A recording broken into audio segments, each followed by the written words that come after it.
datangkan kami kepada Pakcik Bilal. Ada orang respon, Pakcik Bilal dah berkelana dan bermusafir ke Syria dan meninggalkan kita. Tolonglah carikan dia, kami rindu. Kami rindu nak mendengar suara itu. Kami teringat kepada datuk kami Muhammad dan kekasih kita semua.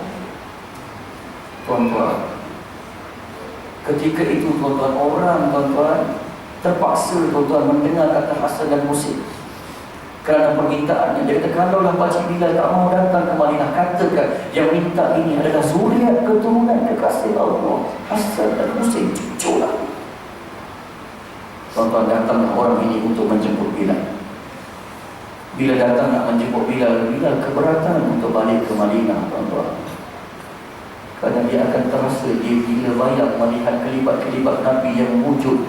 Dan setelah azan, Nabi akan datang kepadanya dan mengimamkan solat. Segar dalam ingatan, tuan-tuan. Tuan-tuan, tetapi orang ini menggunakan senjata kelemahan Bilal. Wahai Bilal, tolonglah datang ke Madinah, azan sekali pun jadilah. Sebab yang minta ini adalah cucu zuriat keturunan Nabi, Hasan dan Husain. Bilal. Akhirnya Bilal dengan berat hati tuan-tuan pergi ke Madinah. Sesampainya ke Madinah dan melihat Masjid Nabawi, dia terpaku dan menitiskan air mata, tuan-tuan. Terbayangkan nostalgia lama dan cinta bersama Nabi Muhammad, tuan-tuan. Tuan, cinta apakah ini, tuan-tuan? Bilal seolah-olah tidak sanggup untuk meneruskan misinya dan permintaan Hasan dan Husain untuk azan. Tetapi Hasan dan Husain berpaut kepada Bilal. Pakcik Bilal, tolonglah azan. Pakcik Bilal, azanlah, kami rindu untuk mendengar suara itu. Dan kami rindu kepada nostalgia datuk kami Rasulullah. Bilal dalam keadaan berat hati, tuan-tuan, cuba juga untuk melaurkan azan. Allahu Akbar, Allahu Akbar. Seluruh penduduk Madinah terpaku dan beku dengan suara itu, tuan-tuan. Seluruh penduduk Madinah sudah terbayangkan Rasulullah akan mengimamkan solat sebentar lagi, tuan-tuan. Walaupun Nabi telah meninggalkan mereka beberapa tahun, tuan-tuan. Cinta apakah ini, tuan-tuan? Bilal meneruskan azan. Allahu Akbar, Allahu Akbar. Orang Madinah terus terpaku dan sangat rindukan suara itu dan pergi memenuhi Masjid Nabawi. Ketika mana memenuhi Masjid Nabawi dan dia confirm ini suara Bilal. Bilal yang kami rindui dan Rasulullah yang akan mengimamkan solat.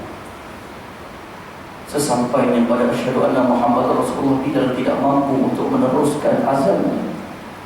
Asyhadu anna Muhammad.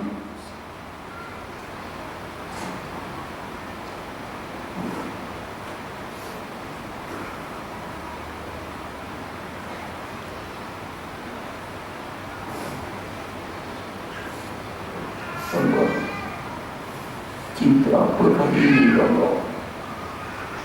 Cinta apakah yang ditunjukkan oleh Bilal ini, Allah? Aku hanya mengeluarkan isi teko. Cinta kekasih Allah ini telah mengetuk pintu-pintu kita di Taman Samudera sehingga 2014.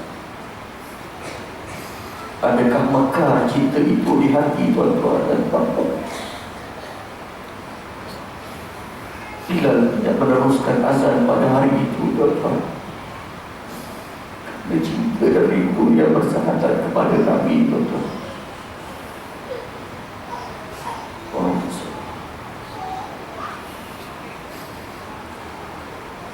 Maka cinta itu disambut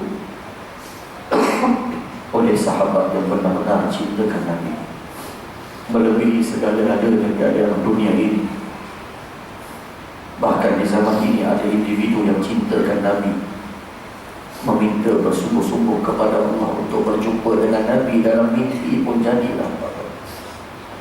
Seorang yang bertahap profesor, seorang yang hafiz Quran, seorang yang banyak memberi khidmat secara percuma kepada masyarakat, dan seorang yang berjuang dalam perjuangan Islam. Saya tidak kesorangan pada malam ini. bersama dengan beliau untuk berkongsikan ceritanya berjumpa dengan Nabi. Saksikan.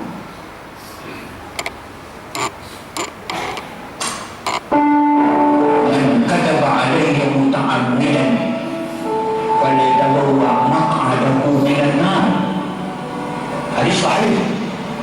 Sesiapa yang berbohong, Nabi tidak kata, dia kata Nabi kata berbohong tentang hadis Nabi saja, orang itu menempah tempat dalam neraka. Mimpi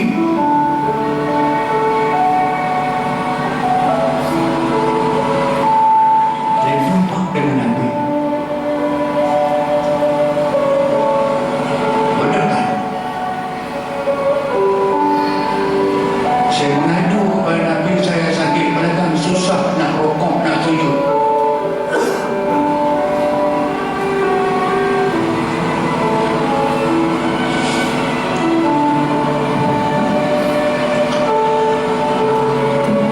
Nabi datang memeluk saya.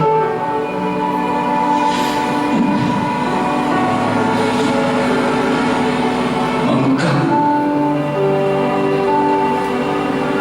belakang saya, mengurutnya ke bawah.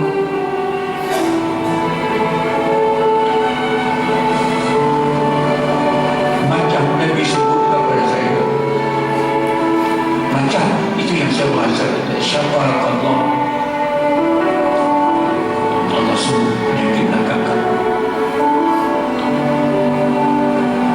Saya menangis ketika itu sampai terbawa dalam mimpi saya. Tak tergerak saya. Saya jaga. Memang saya menangis.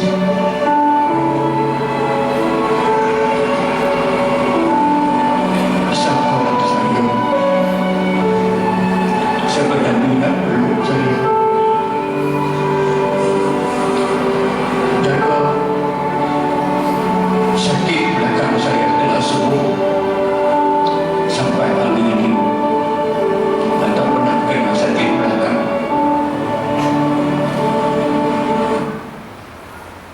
Tuan-tuan, Datuk Harudin dipeluk kerana mengadu sakit susah rokok dan sujud, sehingga ditepuk belakang Nabi mendoakan syafaat Allah. Tetapi beliau mendakwa dalam siri videonya di YouTube, tak dapat lagi melihat wajah Nabi kerana dekatnya Nabi ketika itu. Tapi kerinduannya sangat untuk berjumpa dan menatap wajah Nabi. Ditingkatkan selawat, ditingkatkan perjuangan dan ditingkatkan segala amalan. Maka antara siri-siri yang terakhir, tuan-tuan, dia dapat berjumpa dengan Nabi di sebuah kemah yang Nabi tak lama lagi akan keluar daripada kemah itu.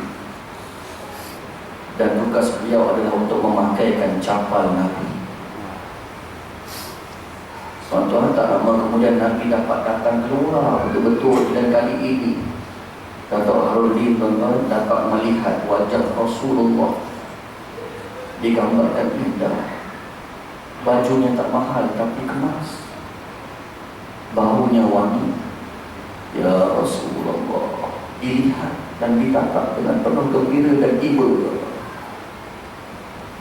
Tetapi tuan-tuan, Rasulullah akan mengangkat palang kemah itu dan dia beriba untuk memakaikan capal Nabi dalam ribaan Datuk Harudin. Tetapi dia melihat capal Nabi, tuan-tuan, adalah capal yang lusuh, yang dijahit dengan jahitan tangan. Mengikut riwayat, Nabi suka menjahit baju dan capalnya dengan jahitannya sendiri. Dia nampak capal itu.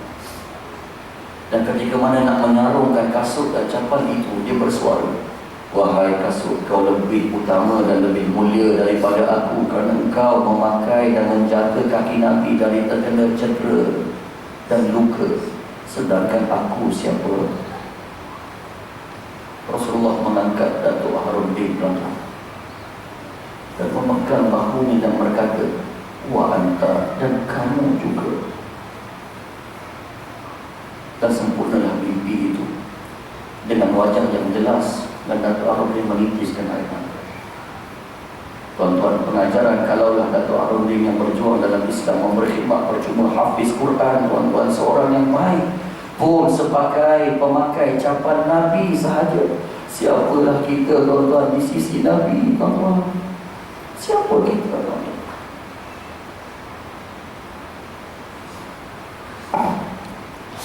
Sebagai tanda bahawa kita cinta Nabi, tuan-tuan, KPI yang paling ringkas adalah memperbanyakkan selawat kepada Nabi SAW. Umpama seorang yang bercinta di antara budak dan darah, dan mana-mana di kalangan kita yang suka kepada sesuatu benda akan ditutur dan diucapkan. Kalau dia suka Facebook, dia akan sebut Facebook. Dia suka Sporting, dia akan sebut Sporting. Kalau muda, dia akan sebut nama darah banyak-banyak kali, tanda dia cinta. Begitulah KPI minimum, tuan-tuan. Cintakan Nabi, tuan-tuan, KPI-nya adalah berselawat kepada Nabi SAW. Apa kata pada malam ini sama-sama kita berselawat bersama-sama dengan saya? Tanda cinta kita yang maksimum pada Nabi dengan KPI yang paling minimum. Boleh, tuan-tuan? Sallallahu ala Muhammad, sallallahu alaihi wasallam, sallallahu ala Muhammad, sallallahu alaihi wasallam. Sallallahu alaihi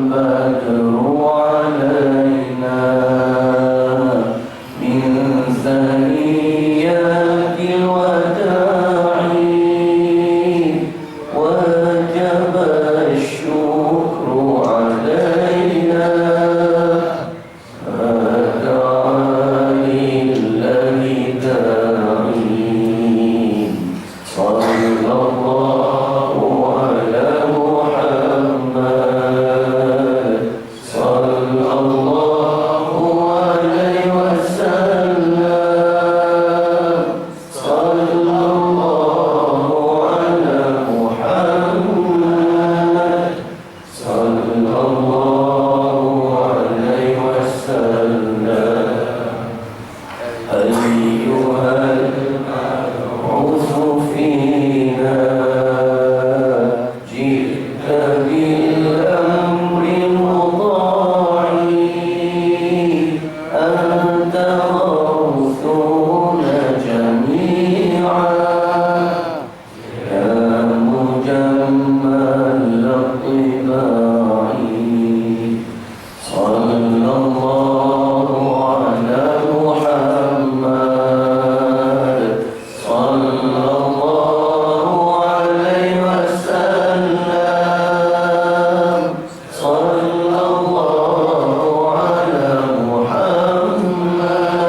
Tuan-tuan yang berhormati Allah Subhanahu wa taala, KPI yang memang ini jangan dipandang sebelah mata.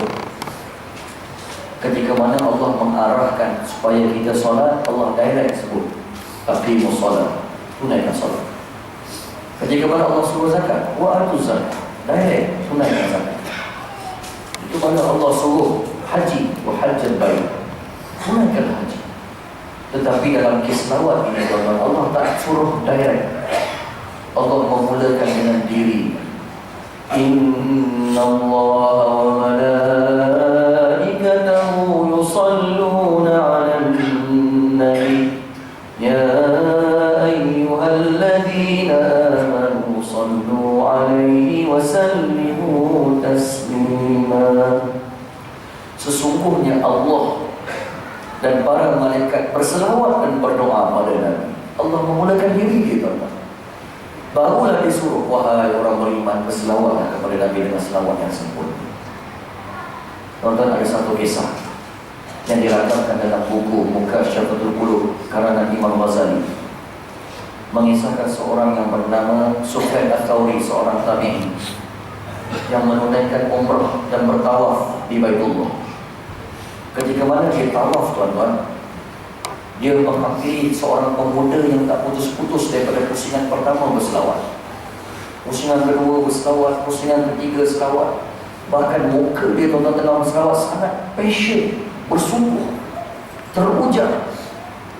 Sebenarnya pusingan pertama zikir yang maksud yang Nabi ajar lain doa dia, pusingan kedua lain pula, pusingan ketiga lain.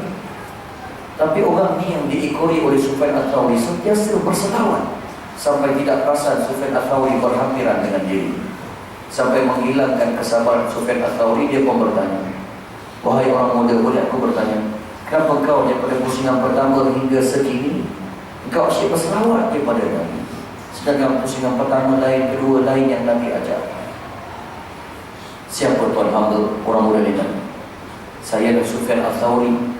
Orang muda ini terkejut. Masya Allah, Sufyan Ats-Tsauri yang ulama besar, yang mempunyai ribuan murid yang hebat tu ke? Ya, saya. Dia peluk, dia salam, tuan-tuan, bangga sebab selama ni hanya dengar nama yang hebat itu. Akhirnya tuan-tuan, dia pun bercerita, wahai ulama, wahai tuan Sufyan Ats-Tsauri, pada musim-musim haji yang lalu saya pergi ke Mekah menunaikan haji bersama bapa saya. Ketika menunaikan haji itu, bapa saya jatuh sakit. Bila bapa saya jatuh sakit, saya ribakan di pangkuan saya. Saya bacakan doa apa yang patut. Ayah saya bertambah sakit. Akhirnya dia bertambah nazak, dan saya kasih cerita, dia jatuh dan mati, menghembuskan nafasnya terakhir di pangkuan dan riba wahai Sufyan. Bila beliau menghembuskan dan bertemu dengan Allah dan wafat, terus wajah dia bertukar menjadi hitam seolah-olah kehangussan. Tiba-tiba sehingga dia merisaukan diriku, ya Allah, apa yang terjadi pada ayah ni? Apa yang ayah lakukan maksiat kat dunia ni ayah? Apa yang ayah lakukan? Kenapa bertukar menjadi hitam ni? Anak yang pandai menutup aib bapanya ditutupkan dengan kain supaya tidak terlihat oleh orang ramai. Sambil berdoa, tuan-tuan, moga-moga Allah ampunkan dosa ayah. Tiba-tiba dia tertidur. Tengah tertidur, tuan-tuan, dia termimpi seorang datang dalam mimpi. Indah wajahnya, bersinar raut muka, wangi tubuh badan, penampilan yang cukup menarik dan sempurna manusia.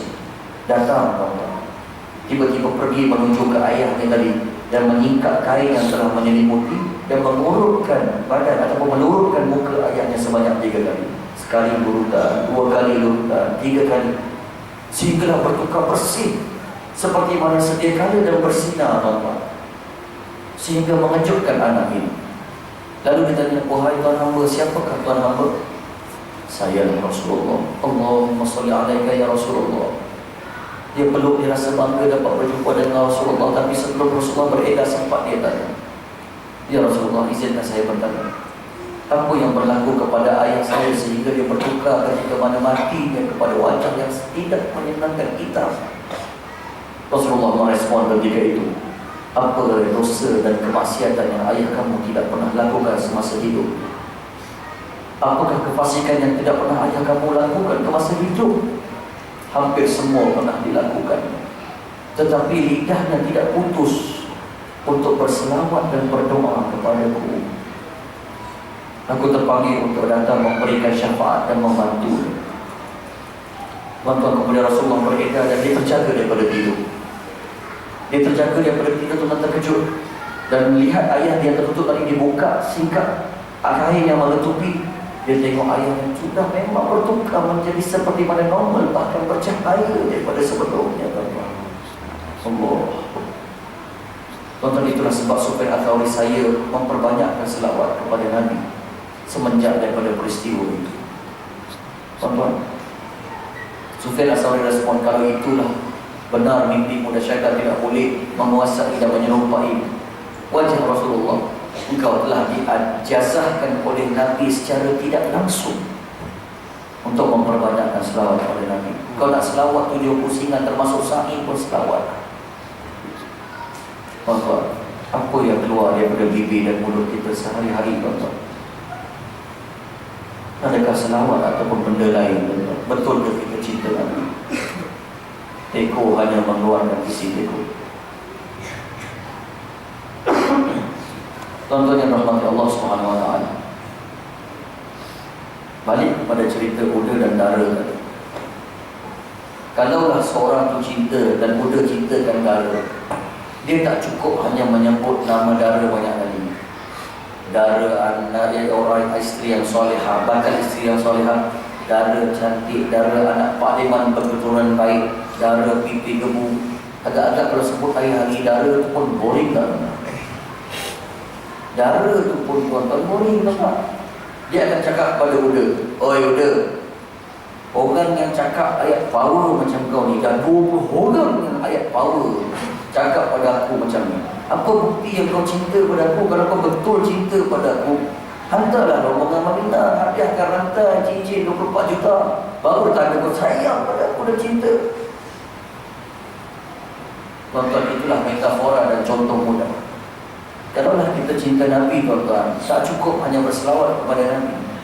Saya yakin tuan-tuan, kalau tuan-tuan teruja balik ni, tuan-tuan boleh menghadap sekali selawat 5,000. Ramai yang boleh buat, tuan-tuan.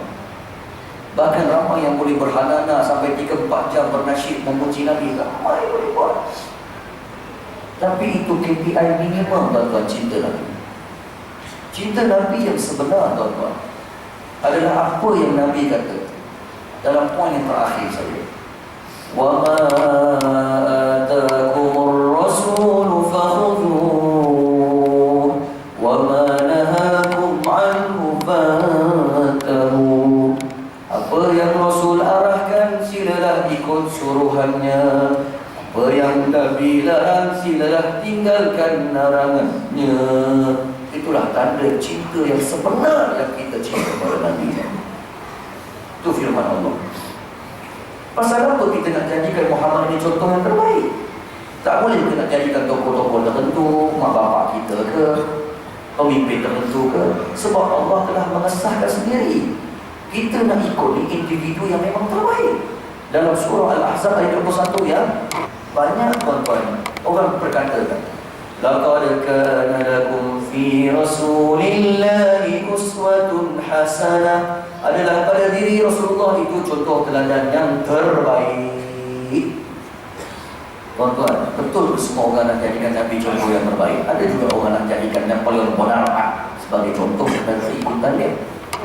Ada juga orang nak jadikan pemimpin dan tun tertentu untuk menjadikan idola dia. Tuan-tuan, banyak orang berhenti sampai kat sini, tuan-tuan. Saya tetap titik-titik tu sambungan dia. Orang yang nak betul-betul jadikan Nabi idola, ciri orang itu adalah liman kana yarjullaha wal yawmal akhir wa dzakarallaha katsiran. Ciri orang yang nak jadikan Nabi contoh dan nak betul-betul ikut adalah orang yang mengharapkan Allah dan hari pembalasan dan banyak berzikir. Bahasa mudahnya macam ni. Tuan-tuan, ada satu hadis yang sahih. Satu ketika Nabi bertanya kepada Aisyah, wahai Aisyah, apa ada benda nak makan kat rumah? Abang nak makan lapar ni. Aisyah berkata, baik bang, sekejap saya pergi ke dapur cek. Aisyah pun cek makanan, tak ada apa ya Rasulullah untuk dimakan. Apa, tak ada apa? Kalau tak ada apa, tak apalah, aku berpuasa pada hari ini. Allahu Akbar. Tuan-tuan, Perdana Menteri Madinah rumah tak ada makanan. Bahkan dalam riwayat sejarah, tuan-tuan, sebut Nabi memperbanyakkan dan tidak pernah kenyang kat rumah. Kalau kat rumah biasanya dibiasakan dengan aswadain. Aswadain kurma dan air. Afdalul khalq, sebaik makhluk makan tu. Dia hanya kenyang pada al-dhafaf. Kitab Syama'il Muhammadiyah sebut, iaitu majlis-majlis kenduri. Masa tu dia nak makan sedap. Tuan-tuan, hadis ini, kalau orang yang tidak mengharapkan Allah dan Rasul dan banyak berzikir, dia kata, apalah Nabi ni harap dia ketua negara, tapi apa kedana, macam mana nak jaga rakyat? Dia akan cakap macam tu tak? Apalah Nabi suka puasa-puasa, isteri masak, tak boleh masak sendiri je. Apalah Nabi punya puasa kerana tak ada makanan. Itu bagi orang yang tidak meletakkan Rasulullah ini sebagai orang yang mengharapkan hari kiamat, banyak berzikir dan mengharapkan Allah. Sebab dia anggap suami yang baik, suami yang boleh memenuhkan kita ais dengan segala menu, pilih fresh, daging, sayur dan segala menu yang ada. Ini suami yang baik. Kalau suami yang boleh sediakan telur ke telur, ini suami tak baik. Sebab pandangan dia adalah materialistik. Tapi hadis yang sama bagi yang siapa melihatnya dengan kacamata Allah, hari kiamat dan banyak yang berzikir, hadis yang sama dia akan pandang dengan pandangan yang lain. Dia kata, Allah, lembutnya Nabi dengan isteri, tak suka paksa-paksa masak dengan isteri. Bahkan Nabi yang begitu hebat pun rumah tak cukup makan. Ya Allah, bahkan Nabi sendiri suka